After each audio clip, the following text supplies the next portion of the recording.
बिस्मिल्लाहिर्रहमानिर्रहीम। अस्सलाम वालेकुम नाज़रीन, आप यूट्यूब चैनल देख रहे हैं। मैं इमरान खान हूँ। सबसे पहले तो पाकिस्तान तहरीक इंसाफ ने आज अपना इम्तिहान पास किया। तहरीक इंसाफ के जो अरकान असम्बली हैं बड़ी तादाद में हाई कोर्ट्स के बाहर गए, वहाँ पे उन्होंने एहतजाज किया इमरान खान साहब की रिहाई के लिए। और मामला ये है कि हाई कोर्ट्स में इमरान खान साहब के केसेस लगाए नहीं जा रहे। जब इमरान खान साहब को सजाएं सुनानी थी तो आधी आधी रात तक अदालतें लगाई गई। जेल के अंदर जो है वो जजों को पहुंचाया गया। पूरा सिस्टम इसी काम पे लगा हुआ था कि जल्द अज जल्द सजा सुनाई जाए, ताकि जितनी इमरान खान को सजा सुनाएंगे उतनी लोगों में मायूसी होगी और लोग वोट नहीं डालेंगे। लेकिन फिर लोगों ने मुस्तरद किया उस सारे जुल्म को और बर्बरियत को, और लोगों ने बाकायदा निकल कर वोट डाले और 8 फरवरी को सारा नक्शा बदल दिया। अब उसके बाद से ये निज़ाम इमरान खान साहब को अंदर रखने के लिए तमाम हरबे इस्तेमाल कर रहा है। पाकिस्तान का आइन भी तब्दील कर दिया, वहां पे आइनी अदालतें भी बना दी, पाकिस्तान की पार्लियामान पे कब्जा कर लिया गया, सारे के सारे स्ट्रक्चर को और निज़ाम को तब्दील कर दिया गया, बैनुल-अक़वामी सतह पे कंप्रोमाइज़ किए गए, पाकिस्तान के अंदर मादनियात तक अपनी जो है वो गिरवी रखने का फैसला कर लिया गया। ये सारा कुछ सिर्फ इमरान खान को जेल में रखने के लिए किया जा रहा है। तो क्या इतने आराम से इमरान खान साहब को छोड़ दिया जाएगा? इमरान खान साहब के जल्द और आराम से छूट जाने का एक ही तरीका है कि इमरान खान साहब वो कंप्रोमाइज कर लें जो उन्हें करने के लिए पाकिस्तान के अंदर एस्टेब्लिशमेंट मजबूर कर रही है। अगर वो ये कंप्रोमाइज नहीं करते तो फिर उन्हें एक अवामी तहरीक चाहिए होगी, एक ताकतवर अवामी तहरीक, जिसके नतीजे में बैनुल-अक़वामी दबाव बढ़े और इमरान खान साहब बाहर आ जाएं। नाज़रीन, पाकिस्तान तहरीक इंसाफ के अंदर से लोगों ने इस बात का गिला किया कि अलीमा खानम के दोनों बेटों की गिरफ्तारी के बाद कोई लायामल नहीं दिया गया। ना पार्टी में कोई आला सतह की मीटिंग हुई, ना इसके ऊपर कोई चीज़ें तय की गई, ना कोई लायामल ऐसा बनाया गया कि कारकुन निकलेंगे, एहतजाज करेंगे या आवाज़ उठाई जाएगी। वैसे ये मामला ऐसा है जिसपे पाकिस्तान के अंदर और पाकिस्तान के बाहर बैनुल-अक़वामी सतह पे भी आवाज़ उठाई जानी चाहिए। ये तो इमरान खान साहब को दबाने के आखिरी हरबों में से एक है। अगर इमरान खान साहब की फैमिली को भी दबा लिया गया फिर तो कहानी ख़त्म।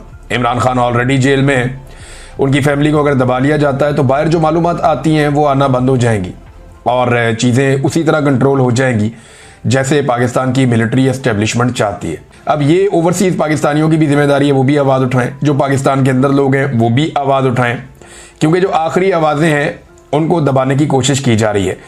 इसमें ISF ने लीड ली है और ISF ऑफिशियल पेज के ऊपर ये छपा है कि इमरान खान और उनका ख़ानदान मुज़ामत का निशान बना हुआ है। उनकी बीवी, बहनें, भांजे सब ही इस फाशिस्ट निज़ाम का डटकर मुकाबला कर रहे हैं। कप्तान और उसके ख़ानदान से इज़हार यकजहती के लिए ISF मुल्क भर में एहतजाज का ऐलान करती है। मुल्क भर में कप्तान और उसके ख़ानदान से इज़हार यकजहती के लिए पुरअमन एहतजाज होगा, यानी परसों के लिए ऐलान कर दिया ISF ने। अब देखते हैं कि अदालतों में भी जाना है, किस तरह लोग पहुंचते हैं, क्योंकि ये आवाज़ें अगर अब दब गई ना, अलीमा खानम की आवाज़ भी बंद हो गई तो बाकी आवाज़ें तो ऑलमोस्ट बंद हो ही चुकी हैं।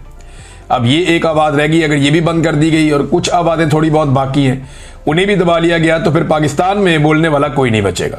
नाज़रीन, सुहेल वड़ाइच साहब ने, असल में ये मामला शुरू होता है माफ़ी से। जो माफ़ी की एक ख्वाहिश है जिसका इजहार सुहेल वड़ाइच के सामने किया गया और फिर सुहेल वड़ाइच साहब ने उसे कॉलम की जीनत बना दिया। अब एक नूरा कुश्ती चल रही है, कभी सुहेल वड़ाइच कुछ कहते हैं, कभी वहां से स्टेटमेंट आता है, कभी मौलवी बीच में बढ़ जाता है। तो ये एक नूरा कुश्ती चल रही है। एक्चुअली ये इशू इतना बड़ा है और इतना प्रॉब्लमेटिक है क्योंकि इसके आलमी सतह पे और पाकिस्तान के अंदर बड़े नताइज हो रहे हैं और बहुत ज्यादा इसके इम्प्लीकेशंस हैं। जैसा कि जब आलमी सतह पे जाते हैं फील्ड मार्शल या उनके साथी तो वो ये कहते हैं जी अदालतों में मामला है इमरान खान का, हमारा उससे क्या लेना देना। लेकिन जो सुहेल वड़ाइच ने तस्दीक की कि नहीं, ये माफी मंगवाना चाहते हैं, जब माफी हो जाए तो मामला ठीक हो जाएगा, इमरान खान बाहर भी आ जाएगा। 2018 के इलेक्शन में आधी रात को आरओज नहीं बदले गए, 2024 के इलेक्शन में आधी रात को आरओज भी बदले गए।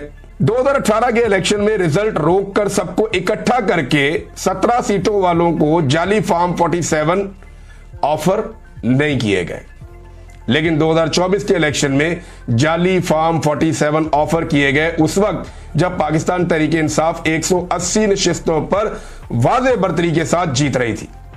हालांकि इनके पास अपना इंतखाबी निशान भी नहीं था। तो तब नताइज को रोका गया, सबको बुलाया गया, बिठाया गया, डराया गया और ने कहा यार जनाब आपको जाली फॉर्म 47 दे सकते हैं। इन्होंने कहा जी दे, और फिर जाली फॉर्म 47 का सौदा हो गया। पाकिस्तान के हर इलेक्शन में एस्टेब्लिशमेंट 19-20 करती है, लेकिन ये जो इलेक्शन है, ऐसा पिछले 50 साल में कोई इतना गंद नहीं मारा गया किसी इलेक्शन में जितना गंद इस इलेक्शन में मारा गया। 2018 के इलेक्शन में जो नतीजा आ गया वो आ गया, लेकिन 2024 के इलेक्शन के बाद भी कई दिन तक नताइज बदले जाते रहे। जो सीटें पाकिस्तान तहरीक इंसाफ के आजाद उम्मीदवार जीते हुए थे वो बाद में रिकाउंटिंग कर करके PMLN को दी जाती रही, और ऐसा कई जगह पे किया गया। ये 2024 में हुआ है। 2018 के इलेक्शन के बाद कवानीन तब्दील नहीं किए गए, ट्रिब्यूनल्स तब्दील नहीं किए गए, लेकिन 2024 में धांधली को छुपाने के लिए ये सब कुछ किया गया। रिटायर्ड जजों को लगा दिया गया, जनाब ये ट्रिब्यूनल्स हैं और ये सुनेंगे धांधली के मामला। तो ये सब कुछ किया गया 2024 के इलेक्शन में। हत्ता के आइन भी तब्दील कर दिया गया 2024 के इलेक्शन को बचाने के लिए। और हुकूमत क्या कर रही है? एक्चुअली ये एस्टेब्लिशमेंट है जो कर रही है। ये पाकिस्तानियों को मायूस करना चाहते हैं, लेकिन इमरान खान ने पाकिस्तान की एस्टेब्लिशमेंट के साथ एक टेस्ट मैच शुरू कर दिया है। पहले शायद इमरान खान को जल्दी होती थी या उनकी पार्टी को जल्दी होती थी कि इमरान खान को फौरी तौर पे बाहर निकाला जाए, ये वाला मामला किया जाए, यहां पे अपील की जाए, ये वाला मुकदमा लड़ा जाए, फलां एहतजाज को तेज किया जाए। लेकिन इमरान खान साहब को अब जल्दी कोई नहीं है। ऐसा लगता है कि इमरान खान साहब ने अपने आप को बड़ी अच्छी तरह एडजस्ट कर लिया और कन्विंस कर लिया है कि मैं अब इस निजाम के साथ एक लंबी लड़ाई लड़ूंगा। और एक टेस्ट मैच इमरान खान और मौजूदा पाकिस्तानी मिलिट्री एस्टेब्लिशमेंट के दरमियान शुरू हो गया। अब ये जो टेस्ट मैच है, इसमें अभी तो 2 महीने का एक प्लान आया। ये पूरा एक कंप्रीहेंसिव प्लान है पाकिस्तान तहरीक इंसाफ के पास। इनके लोग गिरफ्तार भी होंगे, लोग निकला करेंगे, एहतजाज किया करेंगे। ये निजाम नहीं चलेगा इस तरह। देखिए होता क्या है कि हुकूमत की कोशिश है किसी तरह निजाम चले, तो ये हुकूमत को अब धक्का लगा रही है एस्टेब्लिशमेंट, लेकिन ये इसका बोझ कब तक उठाएंगे, ये बहुत बड़ा प्रॉब्लम है। ऐसा लगता है कि दोनों एक दूसरे के खिलाफ होना शुरू हो गए, और इसका आगाज सहाफियों की जानिब से हो गया है कि जो एस्टेब्लिशमेंट के सहाफी हैं वो PDM के ऊपर मलबा डालते हैं, और जो PDM की जमातों के सहाफी हैं वो एस्टेब्लिशमेंट में मलबा डालते हैं। ये सिलसिला अब शुरू हो चुका है, और इसमें एस्टेब्लिशमेंट ने अब बाजू में रोड़ना शुरू करने हैं PMLN और पीपल्स पार्टी के भी बहाने से।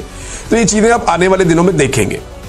देखिए इमरान खान साहब ने टेस्ट मैच की बुनियाद रख दी है, क्योंकि उनके पास ये इंफॉर्मेशन है कि मौजूदा हुकूमत और एस्टेब्लिशमेंट के पास मईशत चलाने का कोई प्लान नहीं है।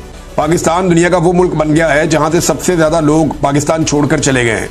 कोई मुल्क से जाने वाले लोग जो हैं, जिन्होंने अपने मुल्क को अलविदा किया, उनमें नंबर 1 पे पाकिस्तान है पूरी दुनिया में। आबादी में हम नंबर 1 नहीं है, बहुत नीचे है, लेकिन हम दुनिया में नंबर 1 है जो लोग मुल्क छोड़कर चले गए। और सर्वे करवाले हर आदमी मुल्क छोड़ना चाहता है, कोई पाकिस्तान में सरमायाकारी नहीं कर रहा। तो अदम एतमाद है एक बहुत बड़ा पाकिस्तान में, और मार्केट जो है मकामी वो तबाह हो चुकी है।